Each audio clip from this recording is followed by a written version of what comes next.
Halo, ketemu lagi dengan saya dengan ngobrol santai, ngobrol apa adanya, ngomong apa adanya, dan saya kembali mengatakan bahwasanya saya tidak berhentinya mengatakan salut pada orang-orang tradisi atau orang-orang yang sudah meninggalkan alat-alat kepada kita, dan itu sangat bermanfaat sekali, terutama untuk diri saya sendiri dan mungkin juga buat Anda ya, saya tidak tahu pasti. Tapi yang dalam channel ini, jujur saya tidak akan menjadi seorang YouTuber, akan saya selalu bilang begitu. Karena channel YouTube itu adalah tempat penyimpan beberapa hal yang penting yang saya anggap penting saya simpan di situ. Karena saya seorang yang tidak bisa menulis dan tidak terbiasa untuk menulis. Padahal itu penting, saya tahu. Tetapi yang lebih simpel adalah melalui YouTube dan melalui Facebook yang saat ini bisa kita jadikan sebagai tempat untuk penyimpanan. Tetapi kalau Anda ingin untuk subscribe, like atau komen, saya persilahkan. Itulah hak Anda. Karena saya tahu YouTube dan Facebook itu adalah milik publik. Cuman saya berharap kepada Anda-Anda sekalian berikan komen yang mendukung satu sama lain. Mendukung saya, mendukung Anda, kritisilah kalau misalnya saya menurut Anda salah. Dan selanjutnya, berikan saran yang terbaik untuk perkembangan saya. Karena dalam hal ini saya tulus memberikan pengetahuan dan juga mungkin bisa dianggap ilmu atau pengetahuan atau tidak, saya tidak mengerti. Kembali lagi, ini sebagai catatan saya. Kembali ke Saluang. Kenapa saya sangat mengaguminya? Salah satu adalah dengan kita melihat Saluang. Ini apa Saluang? Bagi saya, sebagai seorang perantau, saya akan kebayang kampung halaman saya dari pelosok ya. Ingat saya masa kecil saya seperti apa. Ingat saya orang tua saya seperti apa. Bagaimana proses saya belajar dengan Saluang ini sendiri. Bagaimana juga saya waktu itu pernah bertentangan dan berlawanan dengan almarhum orang tua saya. Dia melarang saya untuk sekolah kesenian. Tetapi saya tetap memilih sekolah kesenian itu. Karena apa? Karena saya menganggap bahwasanya kesenian itu sangat penting untuk manusia. Apalagi kesenian tradisi. Ya, salah satunya Saluang. Ya kenapa seperti itu? Dari awal mereka menciptakan alat ini, mereka tidak pernah berpikir masalah uang. Mereka tidak berpikir masalah sayalah yang dulu menciptakan alat ini. Dan nantinya alat ini akan menjadi uang. Uang dan uang, uang dan uang. Itu nggak ada dalam pikirannya. Sampai saat ini kita tidak tahu siapa yang menciptakan alat ini. Ya, siapa yang menciptakan? Dan tidak satupun orang yang mengaku bahwasanya dia itu dari mana awalnya, bagaimana tumbuhnya, bagaimana perkembangannya, itu pun tidak tercatat dengan baik. Karena apa? Karena budaya kita adalah budaya oral. Apalagi di Minangkabau itu dikenal dengan istilah ya, alam takambang jadi guru. Apakah itu menyatakan bahwasanya Minangkabau itu tidak bisa mencatat? Catatan dalam Minangkabau atau dalam orang Minangkabau itu secara turun-temurun. Seperti pantun juga, dari Mimi turun ke mama, dari mama turun ke kemanakan, dari kemanakan turun ke Kito, ke saya. Hal ini sangat dipegang erat sampai hari ini. Tapi masih ada saja orang mengatakan bahwasanya kesenian itu tidak penting. Bahkan ada yang mengatakan musik itu haram. Ya sudahlah, mungkin haram. Tetapi bagi saya secara pribadi, saya tidak masuk ke dalam ranah itu. Karena apa? Karena menurut saya adalah kesenian itu harus kita sikapi dengan baik. Ada dalam pelajaran kesenian itu ada etika, ada estetika, dan logika. Itu yang saya pegang dari pelajaran-pelajaran saya. Ya, bagaimana keindahannya, estetikanya, bagaimana etikanya, bagaimana logikanya. Ya, tidak akan saya jelaskan pada hari ini. Di Minangkabau juga ada yang namanya raso, pareso, alu ajo patui. 3 pilar adalah 3 kecerdasan dalam berpikir. Bagaimana kita merasakan sesuatu, bagaimana kita memeriksa dalam hal ini, membedah dan segala macamnya. Membedah, membuka, dan menelaah dan sebagainya. Alu aja patui. Sudah sesuai dengan alur atau patut. Kepatutan atau alurnya. Sangat luar biasa. Perlu kita kaji itu kembali. Ya, sangat perlu sekali. Karena selama ini kita hanya melihat kesenian itu baik, buruk. Ya. Bagus, tidak bagus. Satu hal yang kita lupakan adalah proses terjadinya kesenian itu. Itu tidak gampang. Seandainya saluang ini tidak selalu dilakukan oleh orang-orang kita, ya, tidak ada yang selalu memainkan dari dulu sampai sekarang, dia akan hilang. Coba, sebagai orang Minang, lihat daerah Anda sendiri, daerah masing-masing, ada berapa jenis kesenian yang ada di sana? Sudah hampir punah kan? Ya, banyak yang sudah punah. Pemain saluang, ada beberapa daerah Anda. Tidak banyak. Tidak banyak. Tetapi masih ada. Ya, masih ada, saya yakin. Apalagi, seperti di Padang Panjang, masih ada ISI atau Institut Seni Indonesia yang mempelajari dan membedah, yang menelaah dan segala macam, dan meneliti tentang kesenian-kesenian yang ada di Sumatera Barat. Itu adalah hal yang sangat luar biasa. Ya, dulu namanya, sebelum namanya ISI, ya, Kokar, kemudian ASKI, STSI, sekarang udah menjadi ISI. Udah menjadi ISI, udah bagus dong, udah makin hebat.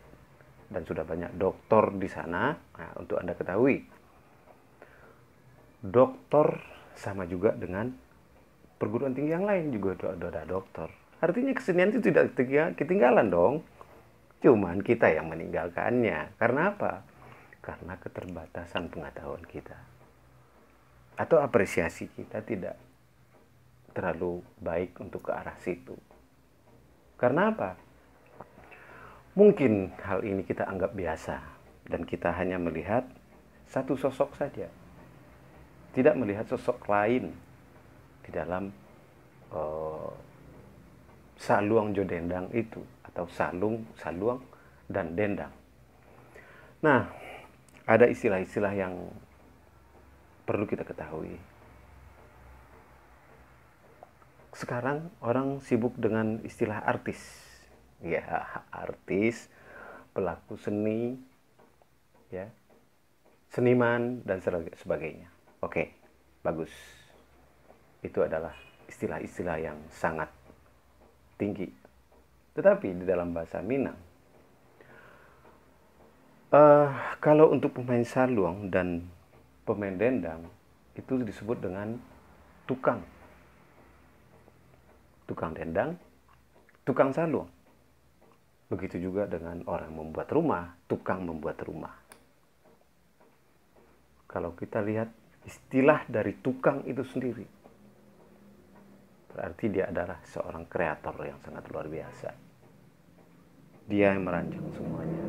Dia yang membangun, dia yang menyelesaikannya hingga tuntas. Itulah kerja tukang. Kemudian, di dalam dendang itu terdapat syair-syair yang terdiri dari pantun. Ya, Anda tahu pantun? Tidak perlu saya jelaskan juga. Sama dengan istilah pantun yang ada di Melayu dan dalam bahasa Indonesia berbentuk A, B, atau AA. Ya. Apa isi pantun tersebut? Sangat bermacam-macam. Isi pantun itu sangat bermacam-macam. Ya, bisa saja tentang kehidupan pribadi, kehidupan orang lain, dan begitu juga isi pantun itu bisa saja untuk bercanda, untuk serius, dan juga dalam saluang itu juga ada dinamakan bakaba atau bercerita melalui saluang. Di dalam istilah kesenian zaman sekarang itu dinamakan dengan seni tutur. Ya. Seni tutur, bagaimana kita menuturkan atau menceritakan sebuah kisah. Baik itu legenda atau cerita dari biografi seseorang yang dibuat oleh tukang dendang. Nah, dalam hal ini saya sangat takjub dengan tukang dendang. Dia cukup mendengarkan cerita Anda sekitar 15 menit atau setengah jam. Dia bisa mendendangkan itu selama 1 malam. Ya, apa yang Anda rasakan sudah bisa terwakili. Dengan apa dia menangkap? Imajinasinya. Sangat luar biasa. Apakah Anda punya itu? Ya, punya. Kita semua punya imajinasi. Tetapi daya tangkap dan pengembangan itu sangat spesifik ya.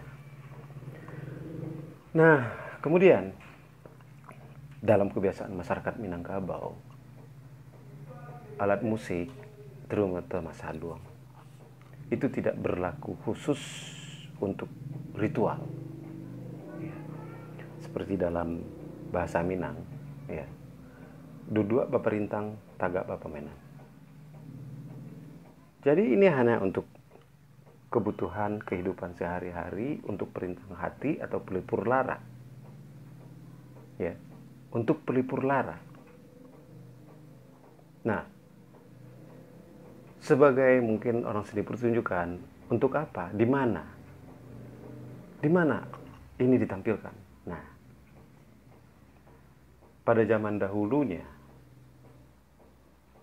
alat ini untuk hiburan para pedagang di pasar. Ya, di pasar-pasar tradisional.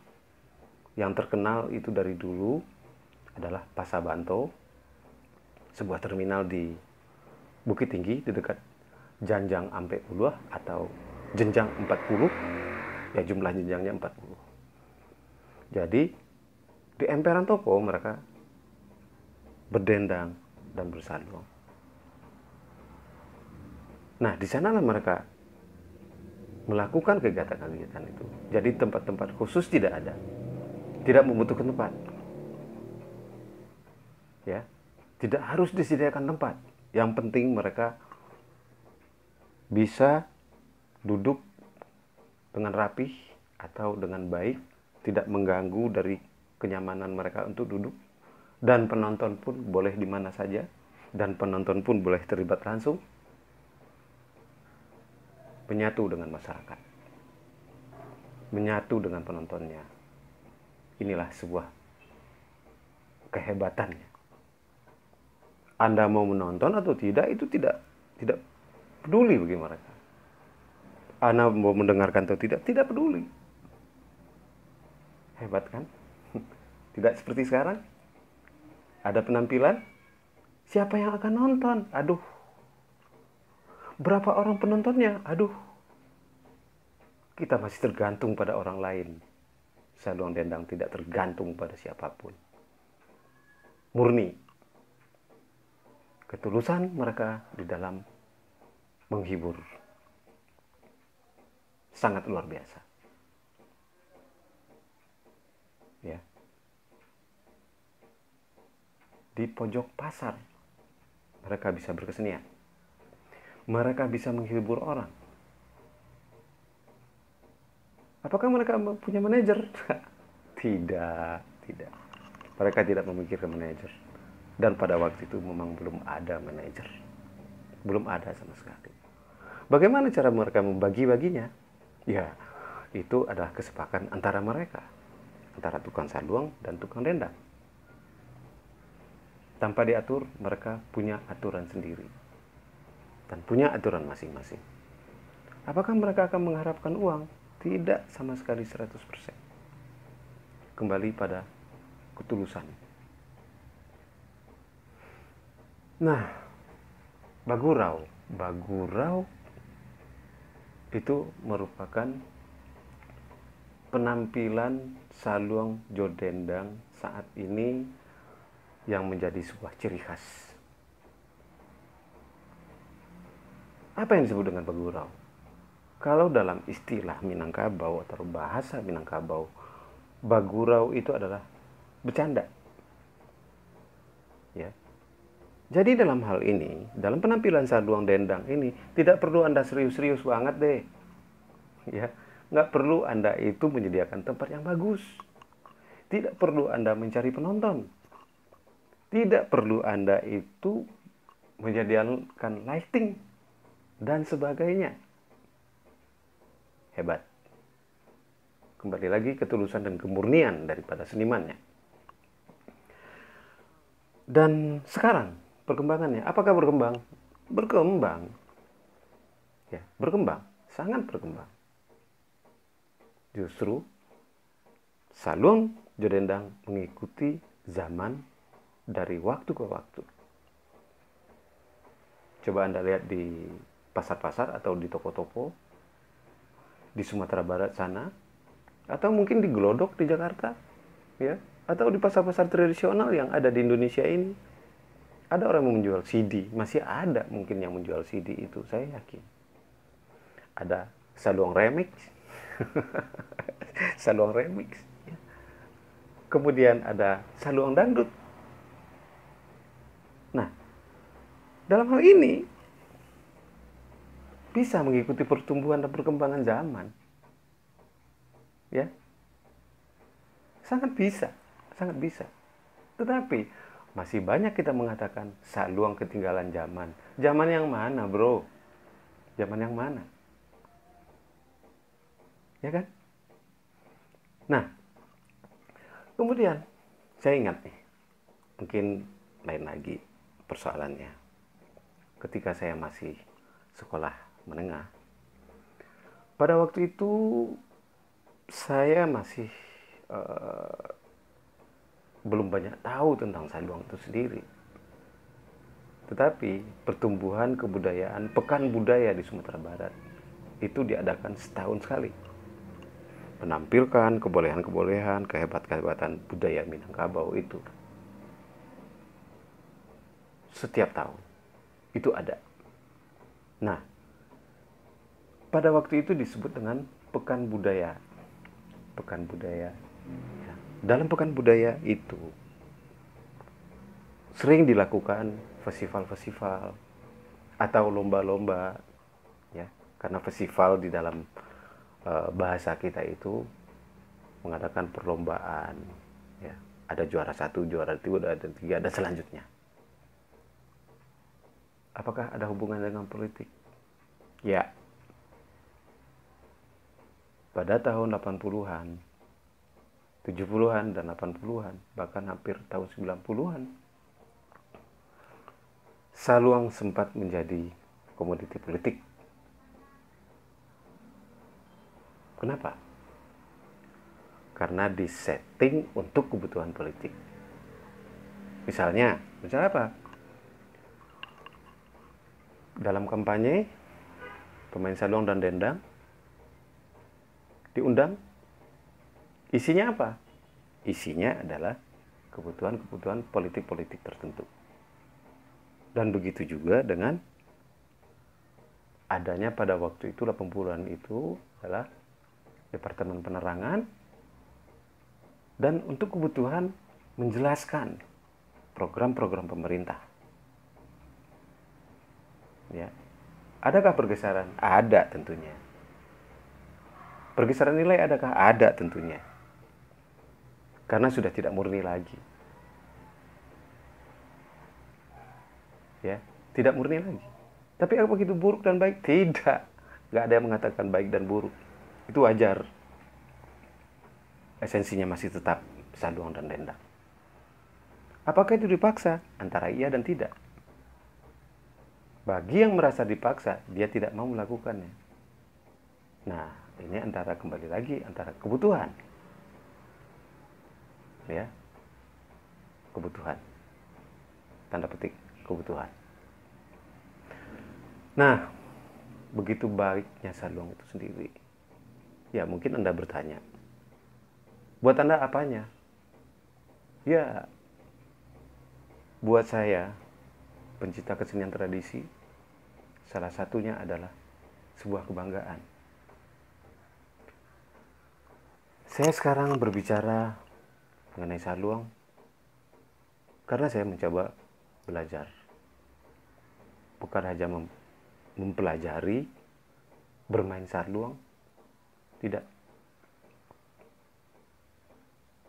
Aspek-aspek yang lain banyak yang harus kita pelajari.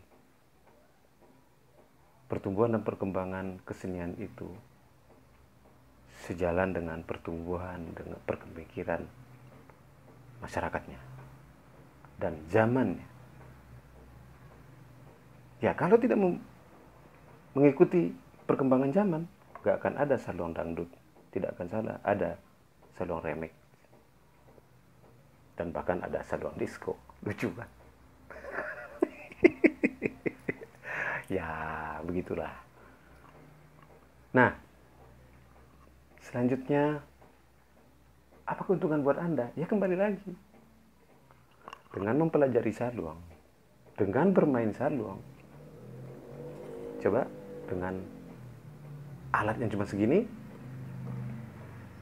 alhamdulillah, saya sudah keliling dunia dengan berbekal alat ini. Artinya, saya menikmati. Karena itulah saya akan berbicara. Dan pembicaraan ini tidak akan cukup sampai di sini. Kemarin saya berbicara ngaco, sekarang juga ngaco. Ya, saya bilang ngaco. Ya, semoga Anda mendengarkan celoteh saya terus. Pada saatnya nanti Anda akan mendapatkan yang terbaik. Mungkin dari saya atau mungkin dari orang lain. Yang jelas, saluang atau alat musik tradisi manapun sangat penting. Penting Anda pelajari. Ya. Mempelajari alat musik belum tentu Anda akan menjadi pemusik. Tidak belajar alat musik dan bisa Anda menjadi seorang pemain musik. Ya. Ya, artinya tidak belajar itu Anda bisa sendiri atau secara otodidak, nggak perlu sekolah juga. Iya. Ya. Tetapi mempelajari itu dalam tanda petik perlu juga sekolah sebagai tuntunan Anda mau mempelajari apanya. Ya. Apakah bermain saluang? Apakah falsafah dari pantun-pantun dan segala macam, ada pertumbuhan dan perkembangannya? Masih banyak yang perlu dibahas tentang alat musik tradisi. Nah, saya rasa hari ini saluang sampai di situ dulu. Silakan kritik ya, nggak apa-apa. Nah, kenapa ini ada putihnya. Kenapa ditempelin ini? Apa gunanya? Dan juga di sini apa gunanya? Itu persoalan organologi. Itu lain lagi. Dan ini saya melakukan sesuai dengan keilmuan saya tadi. Untuk apa gunanya? Cuman saya yang tahu. Saya belum akan menjelaskan pada Anda. Nanti akan saya jelaskan pada episode berikutnya. Oke? Ini real, tidak ada saya melakukan editan. Karena apa? Karena saya pingin yang real dan nyata. Anda bilang videonya jelek, terima kasih. Anda bilang videonya bagus, terima kasih. Anda bilang, wah ini nggak ada gunanya, boleh juga, terima kasih. Ya, wah ini sangat bermanfaat, terima kasih. Semuanya terima kasih. Kenapa? Karena saya tidak bisa memaksa Anda setuju dengan saya, atau saya tidak mau memaksakan Anda sependapat dengan saya. Kita berbeda, itu akan lebih baik. Makanya dengan perbedaan yang ada pada saya, itu sebuah pengetahuan, sebuah keilmuan. Dengan perbedaan itulah kita bisa memperbandingkan dan menerima, memilih mana yang baik kita pakai, mana yang buruk kita buang. Gampang kan? Sangat gampang. Oke. Semoga bermanfaat ya. Semoga bermanfaat. Terima kasih banyak. Selamat sore, siang, malam, pagi, entah kapan Anda menonton channel ini. Terima kasih.